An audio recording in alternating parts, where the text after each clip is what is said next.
Any health-related information on the following show provides general information only. Content presented on any show by any host or guest should not be substituted for a doctor's advice. Always consult your physician before beginning any new diet, exercise, or treatment program.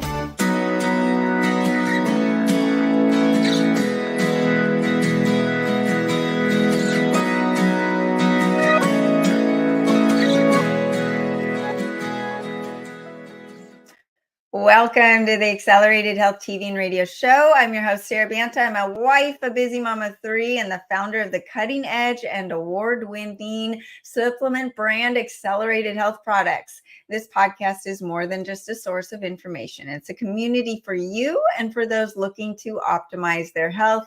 I release new episodes every Monday and Tuesday live and a bonus one on Thursday. So remember to subscribe and add to your playlist so you never miss a show. And join my free health group coaching on Telegram. There's no downside. I answer your questions. I post articles and podcasts and teach you on a daily basis. The details can be found on my website, sarabantahealth.com. And my goal is to reach everyone who needs me with my message of healing. So can you help me? Share this podcast with a few of your friends and loved ones, especially on the topic today that is trending. And oh my gosh, do we intermittent fast? Do we not? We've got Fave back, who is such a wealth of knowledge. He's traditionally educated in Western medicine as an RN, but his true passion is independent research. He spent close to a decade with his head inside a PubMed article or a physiology textbook, but he has come to the other side. He has so much knowledge from both Western and holistic. So welcome back, Mike. How are you today? Great, Sarah. I appreciate your having me here. I love your content. I love your knowledge. And it truly shows that you don't have to be a doctor to know a lot of information. So, and it also starts with our personal experience, right? Pain to purpose for you and for me. And we're talking about a topic that is trending and is now kind of becoming debunked by the big podcasters in the health industry. And everyone is so confused. I had Jay Feldman on. We talked about insulin resistance and how it's not just about taking away the carbs, and maybe we've got things wrong there. So we're going to get into the weeds of intermittent fasting and possibly not being on a low carb diet. But I want to start with your story and how you went with intermittent fasting, what side effects and pros that you may have experienced, and what your thoughts are on it now. So let's start there. Great. It's a great question, Sarah, and I'm excited to jump into this topic. So I ran through the gamut of low carb, keto, carnivore, intermittent fasting. And when I was doing this, it was in my early years in college when I was a freshman and sophomore. And I was very much into all the different diet and biohacking, these different type of things. And when I was doing intermittent fasting, I was also simultaneously doing keto. Now, to be fair, part of that was strict keto and part of that was not strict keto because I was eating a ridiculous amount of protein because I couldn't do super strict keto for very long. I wasn't doing well with it, which requires a lower protein intake and just a very high fat intake. But I was also intermittent fasting during this period of time. And let's start out with some of the benefits that I had gotten when I was doing the intermittent fasting and also some of the low carb stuff, because I think a lot of people, at least the clients that I work with, tend to want to they realize, hey, I got some benefits here. And when they're trying to move over into this other side of the spectrum and maybe stop doing as much fasting and start to add in a bit more carbohydrate, they're like, well, I did get benefits here. So there's like this desire to want to rectify why they did well in one area and why they had problems. And so there are benefits to low carb and also to intermittent fasting that are tangible for people. And so some of them, if for me specifically, as to your specific question, I was able to lose quite a bit of weight. Now, I didn't really want to lose quite a bit of weight at this point in time. I didn't want to be as lean as I was at one point. So Jay Feldman and I had gone to college together. So we were actually friends in college, and we actually lived together in college for 3 years before we started podcasting together. And we were going through all these different diets, but we had gone to get tested to see what our body fat percentage was as part of one of the studies being performed inside the college, University of Miami. And when we had gotten our body fat levels checked, I think I was like 6% body fat. So, and I wasn't trying to diet. I wasn't going to be stepping on stage in a bodybuilding show. I was just lean because I didn't eat carbs and because I was intermittent fasting. Now, to be fair, I also had significantly less lean mass than I have right now, which is one of the problems that we'll talk about. And so that was one of the big components. The second, so it does help with weight loss. It can make you quite lean. That is true of both keto, carnivore, and intermittent fasting, and especially if you combine them together. We'll talk about why that's the case and if that's the optimal way to do it. Then the next thing is, and this one I think is, unanimous for most people, my mental clarity in the morning during a fast was top notch. So I would wake up probably way earlier than I wanted to, right? Like 5 or 6 a.m. because I couldn't sleep all the way through the night. And we'll talk about the problems there. And I would have really good mental clarity, and I would have really good motivation and drive to do things with the fast. And so that was another benefit that I had received with fasting. The third one was the benefits on GI health. So before I was into any of the low carb sphere or the fasting, keto, any of this type of stuff, I tried plant-based and I tried bodybuilding diets.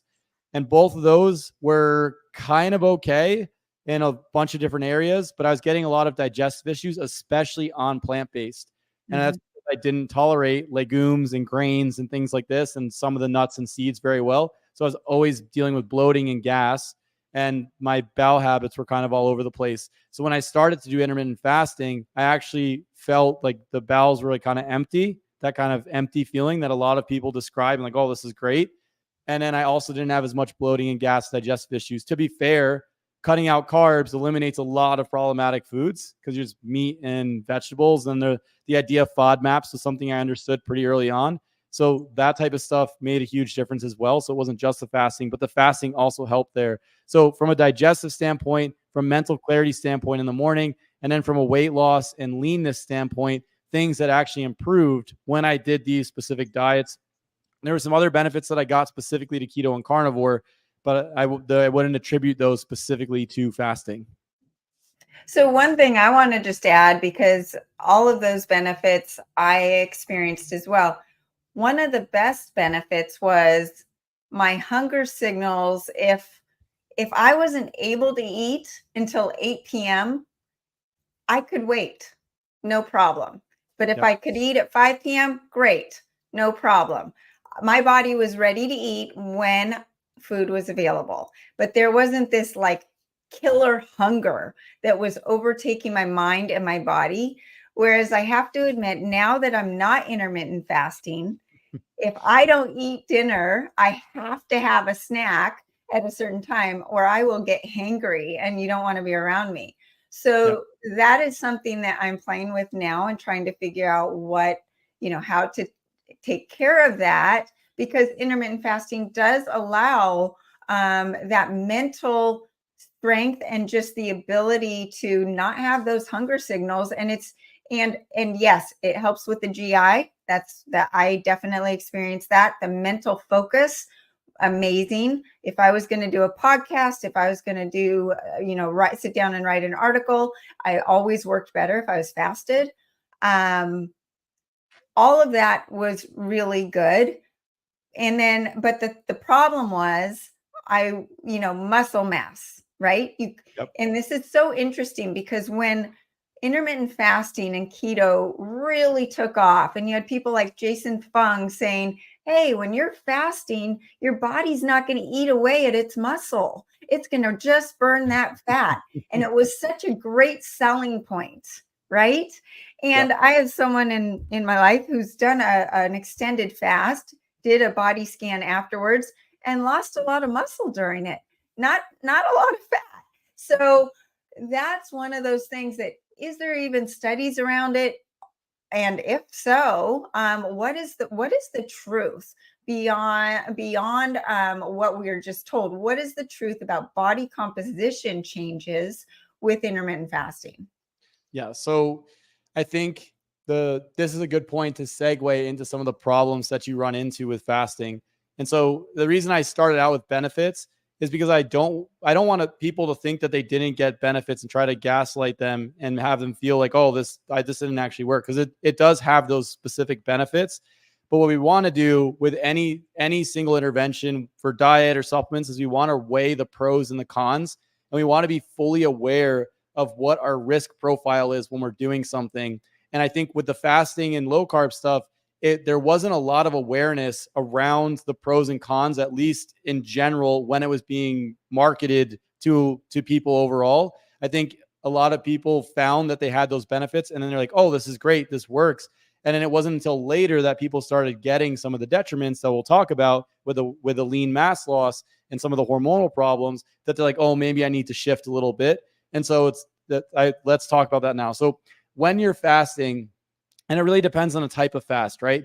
If you're doing you're fasting 12 hours overnight, that's pretty normal for a lot of people to do, or even a 14-hour fast or even 16-hour fast, at least from what I see with clients, is actually relatively normal. A lot of people are doing this without thinking about it, because just their general work day makes things happen this way. So you wake up in the morning, you have breakfast, or maybe a lot of people skip breakfast in the US because they don't have enough time to actually eat.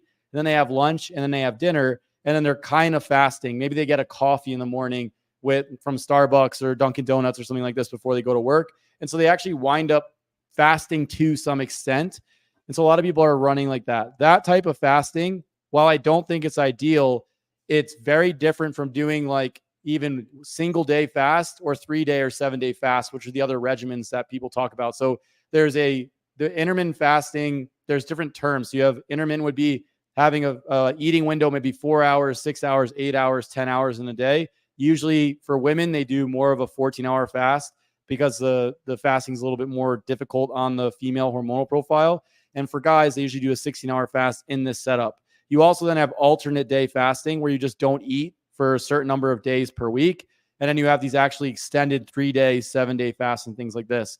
As you get more severe with the fasting, 3-day, 7-day fasts, and even some of the alternate day fasting stuff, the cortisol values, the growth hormone values, and these different stress hormones start to rise. And their job is basically to break down your fat stores, break down your glycogen stores, which are your stores of carbohydrate, and break down your protein stores, which happen to be your muscle tissue, to provide fuel in this period of time. Now, with fasting, when your body is releasing all these hormones and lowering thyroid function, lowering the sex steroids, so in women that would be estradiol, progesterone, and with men that'd be testosterone and dihydrotestosterone, as those things are all lowering down, you get put into a catabolic state. And those stress hormones are also lowering your metabolism in an adaptive fashion, because basically you can't keep this high level of metabolism while you're breaking down all your body's stores, because you will wind up shredding your own body tissue.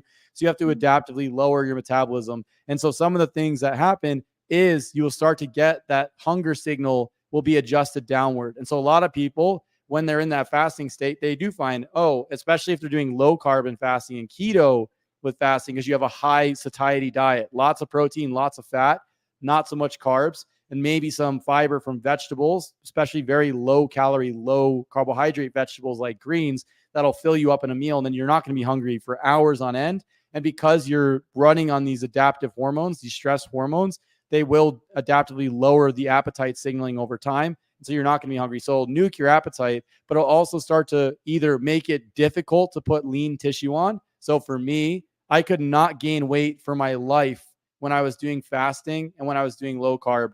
And I was eating 3,500, 4,000 calories a day of beef, butter, eggs, spinach, and kale. And then a lot of times it was just spinach. So I'd be spinach and those other things. And I would just do like 2 meals a day.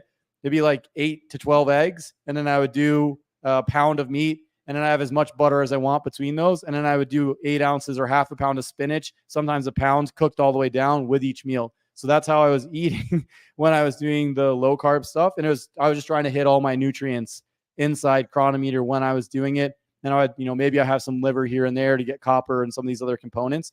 But essentially on those 2 meals, I was satiated. Like I would eat the eggs in the morning. I wouldn't be hungry until my next meal within the 8-hour window. And then that would be it.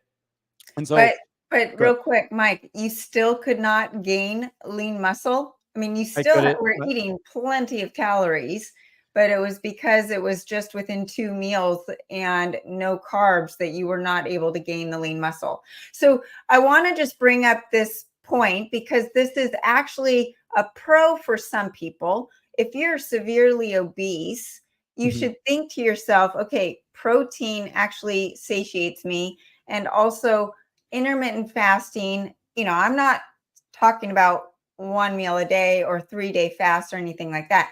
But just by doing, a 16-8 or a 14-10, you are able to minimize the caloric intake if you're trying to lose weight and lower your insulin resistance, because a lot of the binging happens when you're eating all day long and eating the wrong foods. And that's another thing I want to get into. I think everyone on the planet agrees that we need to get rid of processed foods. That's part of the binging. That's part of the overweight. That's part of lowering ATP and mitochondrial health and all of that stuff. So we're talking today about whole foods, and we'll get into the specific whole foods, but I wanted to make that point. So, but this is really interesting. You're eating close to 4,000 calories a day of fats and proteins in 2 meals, and you can't put on lean muscle mass. Yeah, I was very lean. I was having a hard time. So my goal was I'm about 6'2". Right now I fluctuate between 195 pounds and maybe 200 pounds, somewhere in there. And at that point I was about 170 pounds, and my body fat percent is obviously more now. So now I sit around 12% versus when I was doing the keto stuff, I was around 6%, and I was having quite a hard time despite eating all the protein and fat. Number one, I was having a hard time eating all of it because I just, after a certain point of butter and meat, I just couldn't do it anymore. And then on top of that, I was tracking in Chronometer regularly to try to sit around 3,500 calories per day. And I was working out about 5 to 6 days a week. For me, my current basal metabolic, or I guess my resting energy expenditure, how much I should be eating on a regular basis with my activity level now and my size, is to maintain weight should be roughly 3,000 calories. And so I tend to eat around 3,200, and I maintain weight around 3,200. At that point, I was doing closer to 3,500, and I still was not gaining weight. If anything, I was just extremely lean. So I had veins. My veins were all over my stomach, popping out, type of thing like that. I actually was not happy about how lean I was at that point. That may be a pro for a lot of people, but it was kind of a con for me because I was trying to actually put on muscle. And when I did finally add in carbs coming out of this setup, I was able to put on 30 pounds of weight, so body fat and muscle, within about 2 months. And I was trying, number one, I was voraciously hungry because I had just come out of doing all this fasting and not having this and I was also still trying to gain weight. So I drastically increased my caloric intake, and I was able to eat more when I bumped carbs up. So this was something that I specifically noticed. So my lean mass was lower. It was hard to gain lean mass. And then with other people that I've worked with, I've had people do DEXA scans or bioelectrical impedance scans, be it before and after. So they were already trending them while they were low carb. And I've even had a couple of guys who are lean mass hyper responders who are actually trending their via DEXA scans or bioelectrical impedance, their body mass. So looking at bone mass versus muscle mass versus fat mass. And they had actually lost a percentage of lean tissue. They did lose fat mass as well, but they lost a decent percent of lean tissue while they were running these diets. And then when we switched them back to adding in carbs, fat mass does go up a bit, especially if you get extremely lean, because I think for most people, staying sub 10% body fat is actually difficult to do unless you have very strict setup in place. And I would argue it's not optimal to be that lean. And then on top of that, they would also gain a bunch of muscle tissue back, which is obviously what you want because the muscle tissue is going to regulate your overall basal metabolic rate. So that was one of the problems is because of the hormonal state, it's either difficult to put on a bunch of lean tissue, at least in my experience, or if you're doing those more extended fasts, you are at a high risk of going into a catabolic state and breaking down your lean tissue. You will also lose fat mass. That is true. It's not like you're just losing lean tissue, but when you're trying to induce weight loss in somebody, at least from my perspective, when I'm doing this with clients, my goal is to minimize the lean tissue loss as much as possible and just create enough of a deficit so that the person is losing just the fat tissue and that you're losing it in a slow fashion. They're not hungry. They're not starving. They're not in a bad mood. Their sleep isn't bad. All of these different components. So, and to your point, Sarah, that something that you brought up that's really important is when people transition to the bioenergetic sphere, there's these ideas of like, I'm going to snack all day long.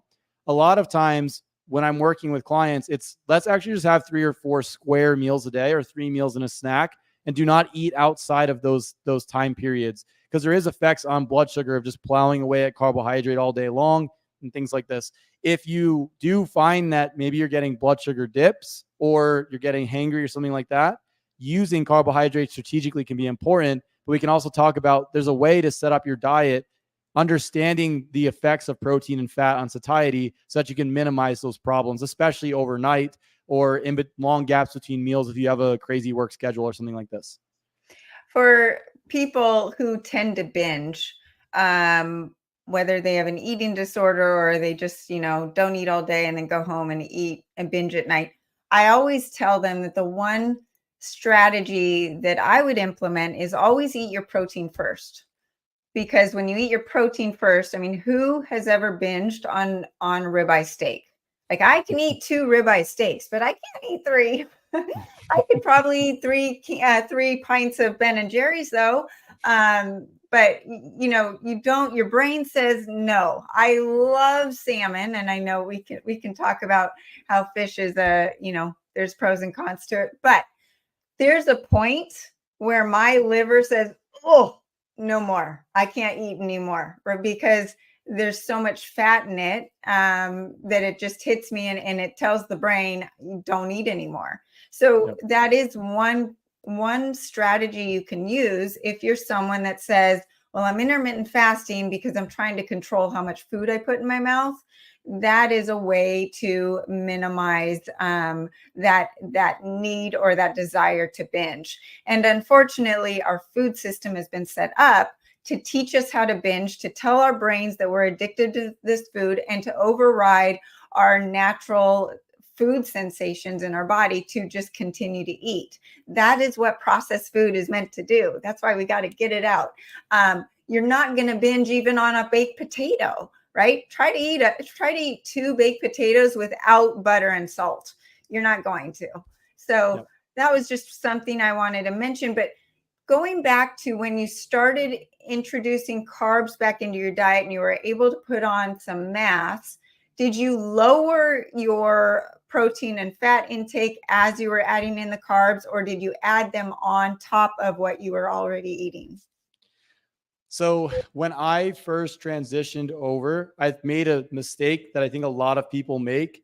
And I just started adding in carbs on top of what my baseline diet was. Now, to be fair, I was trying to gain weight. I was really trying to gain weight because I had powerlifting aspirations and things like this. So at this point in time, my mentality was like, I just need to put weight on. So I was also trying to gain weight. But if I go back, and what I do with clients at this point, after going through the transition myself and also walking many people through the transition, what I do is I titrate carbs and fat ratios. So I'll bring fat down and I'll bring carbs up. And in protein, I'm usually putting that around 0.82 grams per pound per day if the person is lean, or 1 gram per pound of lean body mass if the person is obese. The reason why we're using 1 gram per pound with obesity is because if you do 0.82 grams per total body weight, you'll get a very high protein value. So you don't want to have your protein too high. We just want to have enough to maintain our lean tissue and allow us to build some more if we want to, without turning that protein into energy. So when I did it, I didn't do it correctly, but I also had a different intention. I wasn't trying to lose weight. I was really trying to put weight on because I was lifting. I was trying to put mass on. I was in college. But when I do this with people, what I do is I am titrating carb and protein or fat and carb intakes up and down based on the person's tolerance. Because something important to understand is when you are shifting off of low carb, I know it's a little bit tangential from intermittent fasting, so we'll get back to that in a second. But when we're shifting off of low carb, there's a transition that happens in the body where you have to be able to metabolically tolerate carbohydrate again, because you are in a state of physiologic insulin resistance, because you are burning mostly fatty acids. The digestive tract has to adjust because you're primarily running on fatty acids. Maybe you kept fiber intake low. And then the microbiome also will have to shift when you start adding in some of these carb sources like starches and fruits, because, and also the intestine as well, because when you go on a low carb diet, the ability to absorb carbohydrate and with very low carbohydrate intakes actually decreases. And then when you introduce carbohydrates, the transporters in the intestine, GLUT5 and GLUT2, start to increase their activity, and then you start to be able to absorb carbohydrate again. Then the liver has to shift, the peripheral tissues have to shift, and then the fibers, these new types of fibers and starches going to the microbiome, will also shift the microbiome, because prior to that, you're having protein, fat, and bile acids reaching into the colon a lot of times, which is why people can get diarrhea or constipation or some of these symptoms on low carb, keto, and carnivore, is because of the interaction with the microbiome and some of these different components. So you have to understand there is that transition. So I wouldn't say go from 0 to 60 on carbs, especially if you went low carb because you had metabolic issues, type 2 diabetes, pre-diabetes, obesity. What I would say is slowly titrate. So I usually create a schedule for somebody. I'll figure out what their caloric target is, dial in their protein, and then adjust fat and carbs slowly over time in incremental steps to get them to this spot. And I'm also shifting the carb sources over time, because you don't want to start out the gate with a liter of orange juice. Well, you may have a problem with that if you just came from, I'm going to eat as much butter, eggs, and beef as I can, and I'm not going to have anything else. Right. Then when you start putting orange juice in the mix, it may be problematic. So you're probably going to want to start more with whole fruit and whole foods like potatoes, maybe some white rice, yams, cassava. Although starches, some people have to check their tolerance with starches, because the pure glucose can also spike blood sugar very fast. And you have the whole fruits like berries, whole oranges, bananas, things like this. Essentially, the fiber with the fruits will delay the absorption a bit and affect the blood glucose rise from some of those carbohydrates, versus if you just have juice by itself. And it'll also help with some of the satiety components, because as you already alluded to, when you switch out of this low carb intermittent fasting setup and you start to introduce carbs, the carbohydrate effect on blood glucose, we can talk about smoothing out blood glucose, but also the effects on metabolism and insulin signaling, on top of thyroid signaling, on top of the steroid signaling and leptin, will shift, and an appetite will start to increase with that as well. And so you want to account for these things, because you're not going to go, I don't eat all day long until dinner and I have one meal and I'm good. When you start to add in carbs, depending on how you set up your meals, you're going to be hungry every 3 to 4 or 5 hours. And so those long fasting windows are going to be a little bit more difficult. It is such a conundrum that people are in right now. And I can't tell you how many people contact me and say, I can't lose these 10 pounds that have just creeped up. And my diet is fasting, low carb. Fasting, low carb, I've got weight, don't know what to do. Because now they've restricted themselves down. They can't fast anymore. They can't eat any less. There's no more room to tweak to get that extra 5 to 10 pounds off. So they're freaking out, because 5 years ago, they started this low carb diet, intermittent fasting, and they found out that if they had one piece of bread at the restaurant, the scale went up 3 pounds the next day, freaked them out. And so I love that you talk about the fact that it's a gradual process, because the body's smart.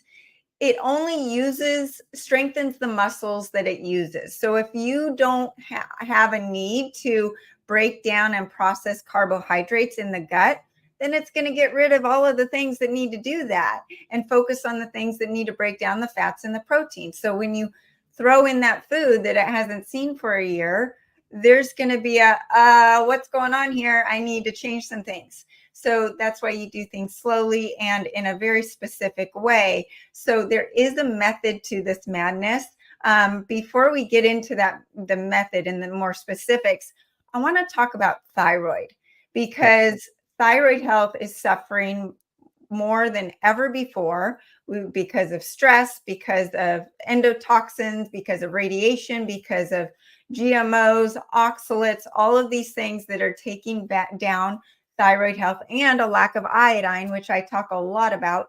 But fasting can affect that. And one thing that I noticed, I could easily fast all day. It became super easy for me. I started forcing myself not to fast. And on that first meal, when I would break a fast much earlier, my thyroid turned on. I could literally feel the heat in my thyroid go, oh, I'm awake now. And when you're fasting, the body says, oh, we're not going to get food for a while. We're in survival mode, whatever it is and whatever the reason is, we want to survive. So I'm going to lower my metabolic rate. I'm going to lower all of these other functions and maybe even my sex hormones too. So can you talk a little bit about the thyroid health and fasting, and then also sex hormones? Yeah, this is a great piece here, and it's a good segue. Essentially, you have to be careful when you look at thyroid hormone interpretation for fasting and low carb, because a lot of times, even in current mainstream perspective, most doctors are diagnosing thyroid disorders off of a TSH value. And TSH is the hormone that comes from the brain that stimulates the thyroid to produce the thyroid hormones T4 and T3. Now, T4 is the non-active thyroid hormone. You can kind of think of it as the storage form of thyroid hormone. And then you have T3, which is the active form. Then you also have another thyroid hormone that is reverse T3, which is the inactive form. So basically T4 can be converted either into T3 or reverse T3, depending on the state of the body. Much of this conversion happens at the peripheral tissues, but also a lot of it is happening at the liver. And so what you see is you have this fine-tuned regulation. The liver is sensing the nutrients that are coming in from the environment as well as the digestive tract. And the liver has control over conversion of T4 into reverse T3 or into T3. And so what winds up happening when you do fasting, when you go low carb, maybe T4 values stay okay.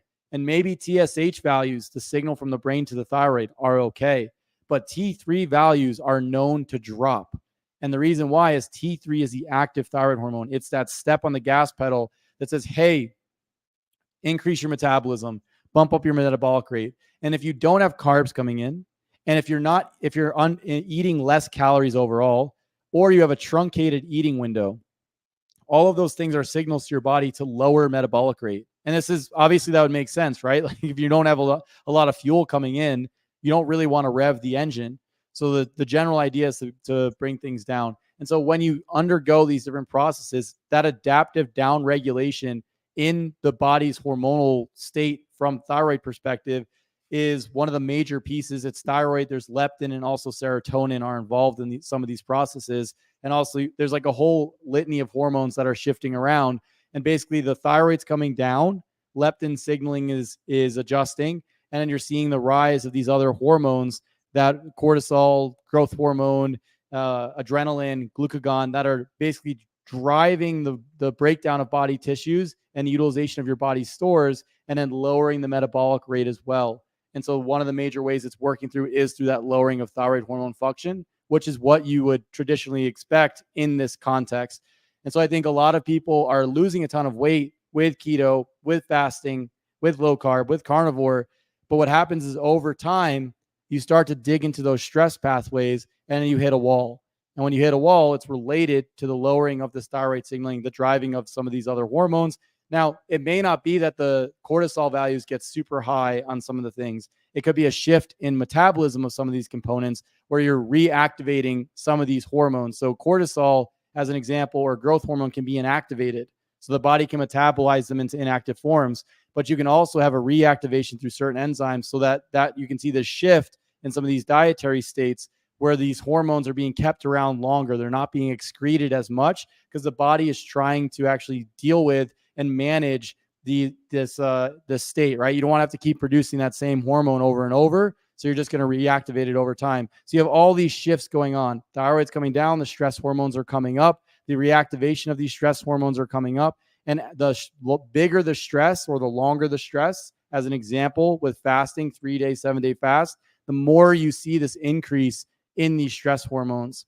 Now, thyroid and also insulin, which gets lowered in these states as well, is one of the major regulators and is heavily involved in the signaling across the hypothalamic pituitary gonadal axes. So that's the brain to the pituitary to the ovaries or the testicles. And so when thyroid starts to shift and the stress hormones start to come up and insulin starts to shift down as well, then you start to see an effect on the sex steroids. And basically what the body's saying is like, look, we don't really have enough energy and the environment's not so good right now to optimize for having children. So we're going to reprioritize our energy towards surviving and not towards reproduction. And so it's basically, we have a finite amount of energy at all times.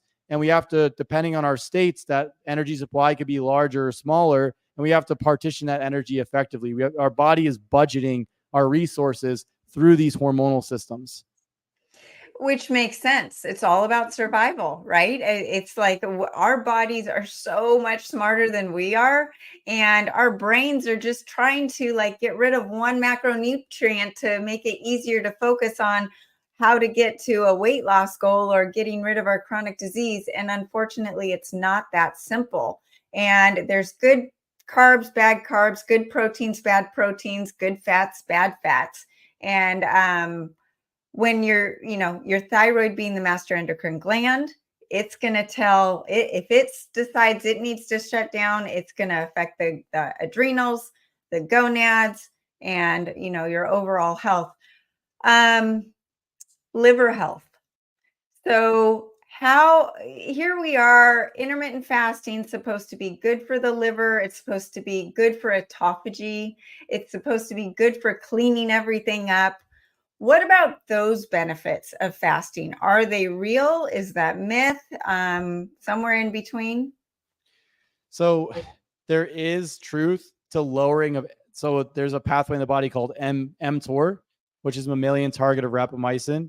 And it is in at least some mice studies, I think yeast studies, and then also worm studies, you see that targeting this pathway increases lifespan.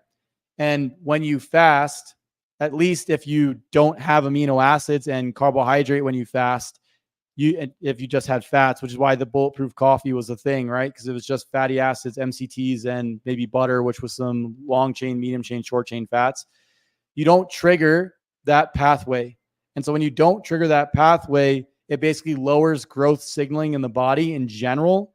And then it also triggers some of these autophagy, which is basically the breakdown of different components inside the cells and the tissues.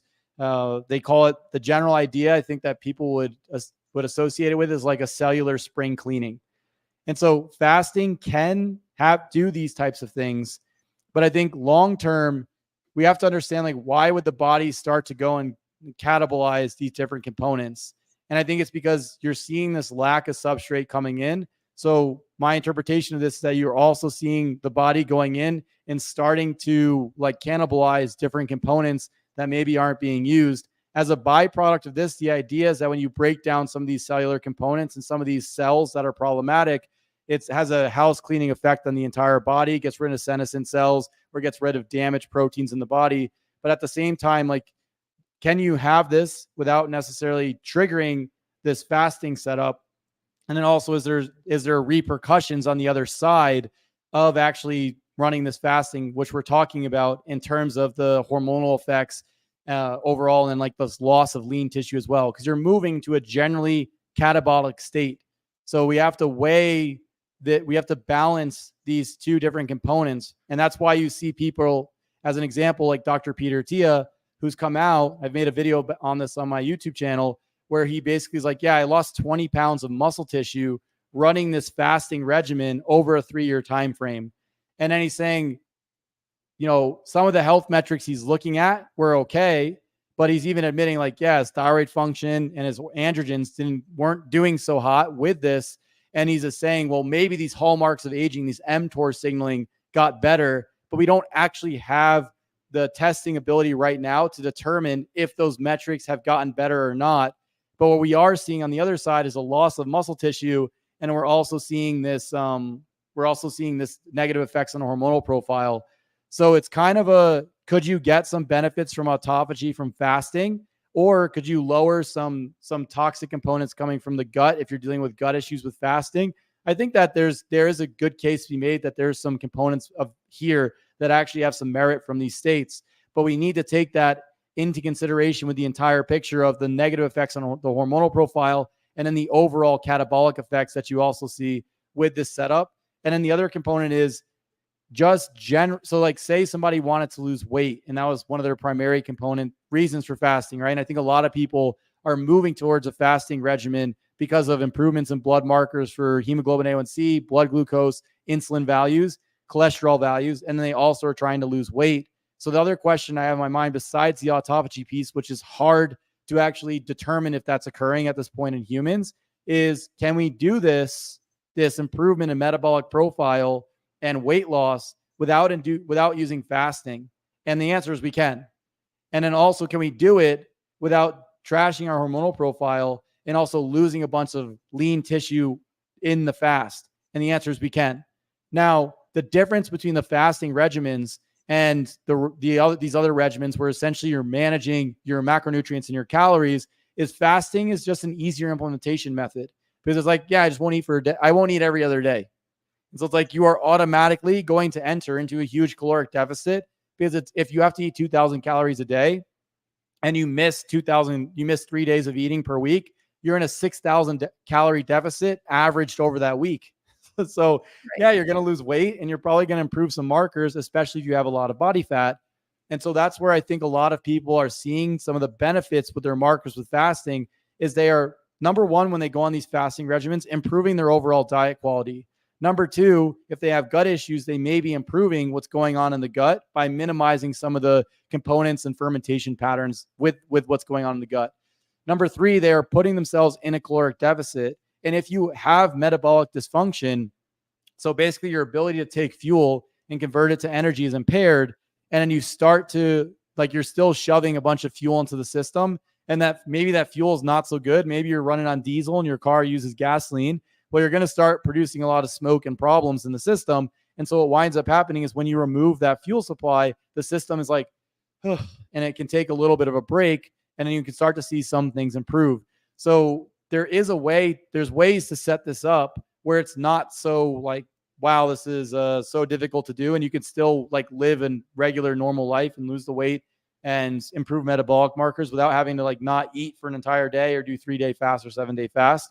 So there's ways to do it without some of the downsides. And then autophagy can be signaled through some other mechanisms.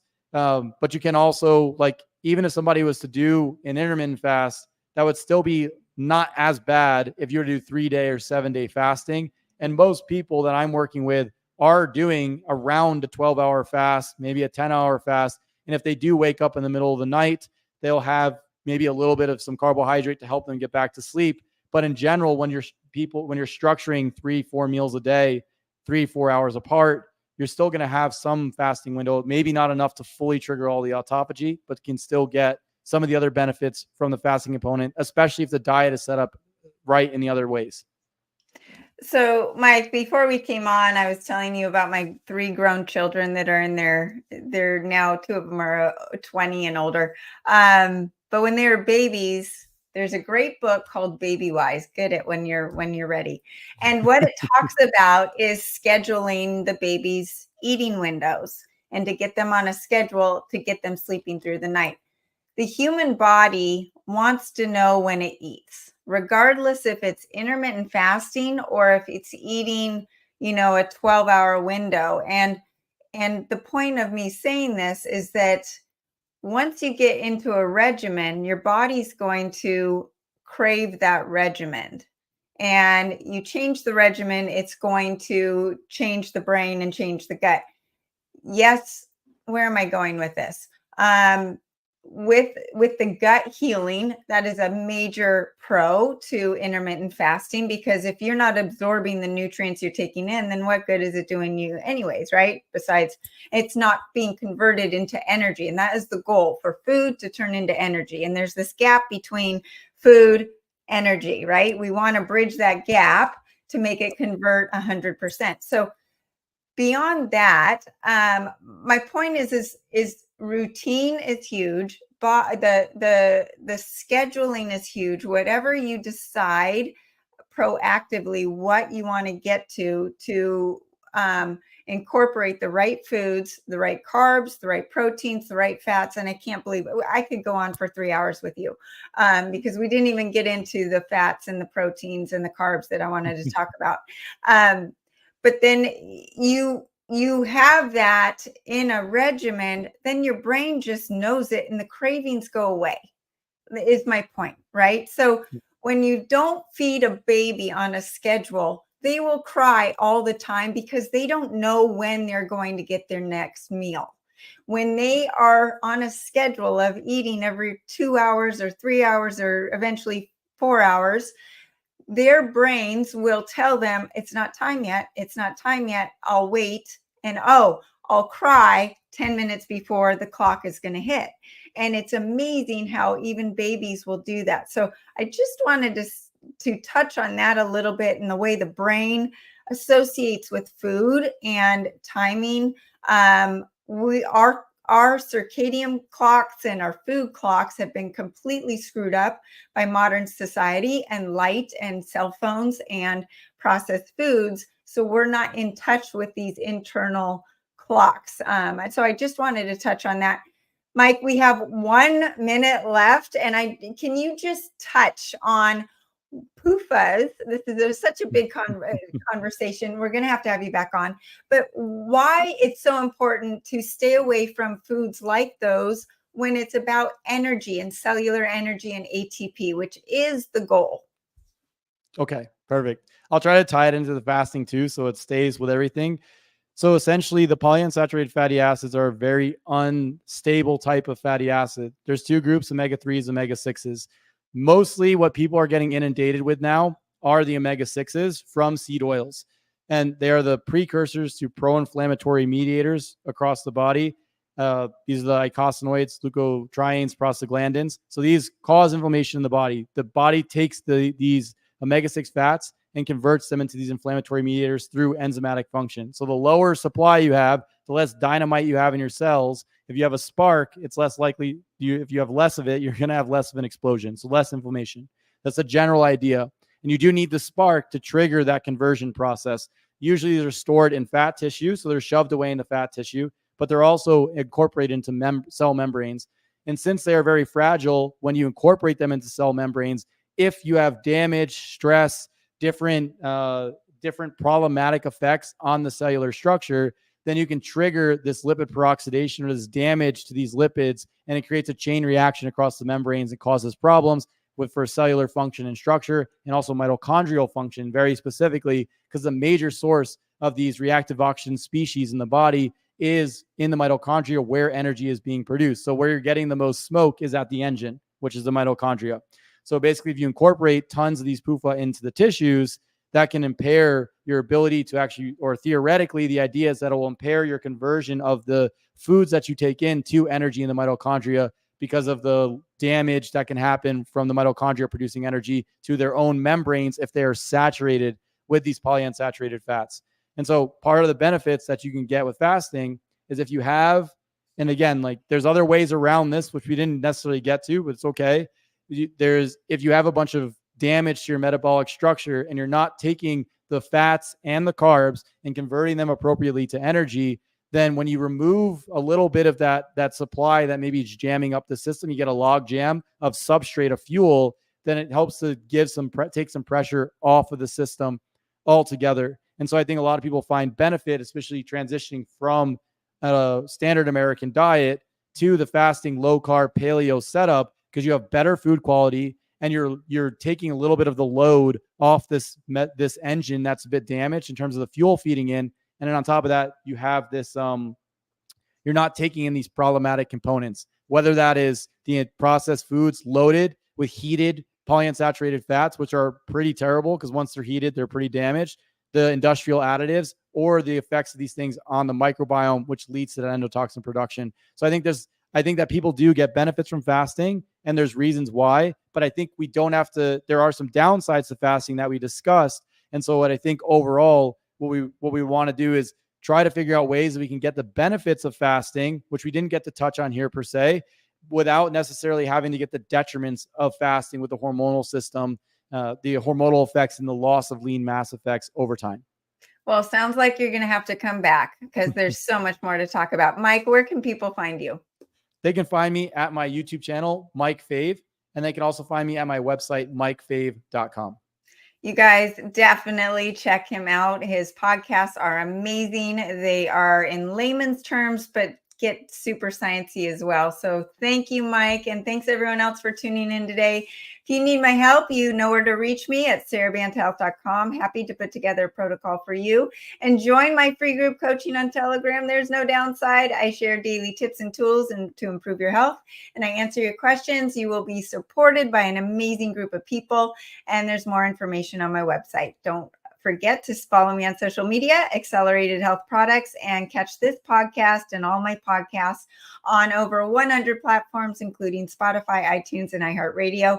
Just search Accelerated Health TV and Radio Show. Remember, I'm live every Monday and Tuesday, a bonus one on Thursdays, and you can use coupon WELCOME10 to get 10% off your first order on the website. Thanks again for joining us here, and have a great week.